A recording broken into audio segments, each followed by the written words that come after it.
大家好，耶！我们还在路上，我们上一集，对，我们上一集讲的是他的缺点嘛，我们现在就要来讲他的优点。优点可多了，也可能讲不完，因为我们剩12分钟就要到了。对，我们讲几个重点就好。好，第一个就是它价钱太夸张了，真的太夸张了。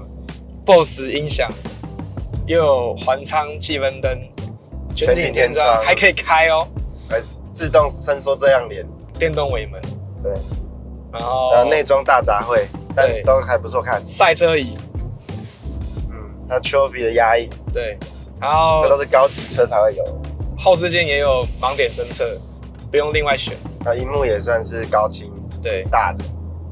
它给的配备都已经很顶了，仪表的都是电子的，对，全部都是液晶萤幕，都是数位的。然后第一点，反正价格这大家都知道，对 ，CP 值贼高，对啊。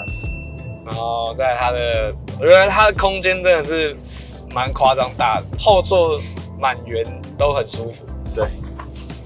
它有3段的可调整的，对，我之前试车的时候，我有坐过后面，我就觉得，好舒服哦。然后这台车真的是空间感、脚的空间什么的，都是算是很舒服的休旅。对，是很舒服。第3点内装，我觉得它不可能任何就直接吊打日系车啦，连欧规可能本来就没有100万以内的了。反正这个内装真的是太了不起，就是真的，对啊，宾士出风口啊。BMW 排量头啊，反正就是各种是漂亮的啦，各种和谐的怪，是和谐是漂亮，各种缝合还不错。就以年轻人来说，这台我觉得内装是够把妹用，对，不会觉得很阳春啊，很鸟。它的用料其实感觉还算不错啦，就大部分都是皮革啊，很多地方都有这种红色车缝线，对，整个运动化都有做出来。而且我很喜欢它仪表台设计，就是一个哇很大，然后漂亮，而且它还有一个 Super Sport 的一个钮，这个钮超屌的，一个很信仰的按键，这个超信仰的，这个你在保时捷要加这个钮，不知道加多少钱，人家直接给你。那你现在按一下，芊说按一下，踩，应该有差啦，动力来的比较快啦。大家交了新车，买了新车，是不是很想买配件？是不是很想贴隔热纸？但大家又不知道怎么下手，在网络上价格又非常的混乱，而且你也没看到实体商品，所以也不知道怎么购买，那就直接来我们卡特网，这也是我们的林口店，那里面有琳琅满目的配件。这一区呢是我们的隔热纸，还有我们的贴膜，大家有兴趣也可以来了解。那我们这边还有配件，各种配件的展示。那我们全台湾直营门市总共有4间，林口、竹南、台中、台南这些地方，大家都可以交了车就来逛逛走走。谢谢大家。第4点，我觉得它的隔音算还不错的。哦，对啊，我觉得以这个价位，然后它好像没有双层玻璃吧？我不知道有没有。我在下面，好像没有吧？好像没有啊。我觉得以没有双层玻璃的状况下，它的这个门啊。它的那个气密跟这个扎实的程度，制造出这个环境、这个隔音效果，我觉得是蛮神奇的。反正肯定比我旧的 Model 3好了。对，好像 Model 3风切声哦，啪干，我以为在开飞机。对，我们现在时速是110哦，就是还蛮不错的。110没有音乐，对，没有音乐，其实不会觉得很吵，对，蛮舒服的。那组装什么的是有料，有料。我觉得它优点多到就是不用讲，反正就都是优点啊。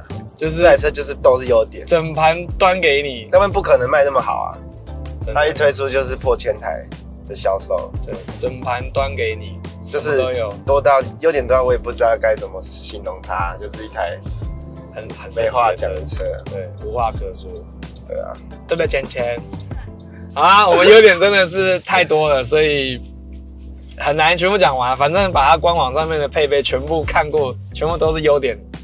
这个价位，这个配备 ，CP 值。对，那我们也快要到我们的目的地了，剩2分钟。就应该是说，官方或那些车媒讲的优点，以我们驾驶了大半年以上，的确是没有在骗人的啦。对，就是他们讲的那些你们知道的优点，也都是实实在在的，没有问题，没有在胡瞎对，真的不错。对啊，又一台 NG，因为我们快到会场了，各位。可是他是走错方向了。好，再见，兄弟，拜啦，兄弟。好，那我们优点就到这边啦，拜拜。 ，peace out。芊芊，你要出来拜拜啊。好。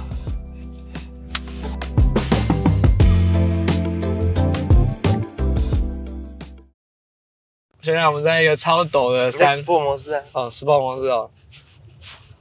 我们现在准备要去会场路上。哦，颠簸颠簸，他没有跟我们说要怎么走，再开到这个扭力可以吗？踩下去，还行呗。有来吧？有吗？有啊，扭力有比较快啦。比较快就来了。我自己之前觉得还行的，因为我现在因为我之前开转速低啊。我之前开我全部都用 Sport 模式开，哦，你这么热血哦。我是觉得平常真的太慢，真的太慢，受不了。我就是一直用这个在开，你会自己换挡这样子，以为自己在玩游戏。倒也没有，那个时候还没有玩具体。你可以自己播啊，我现在是自己播啊，那现在是一档啊，才25公里而已，转速又还没到顶，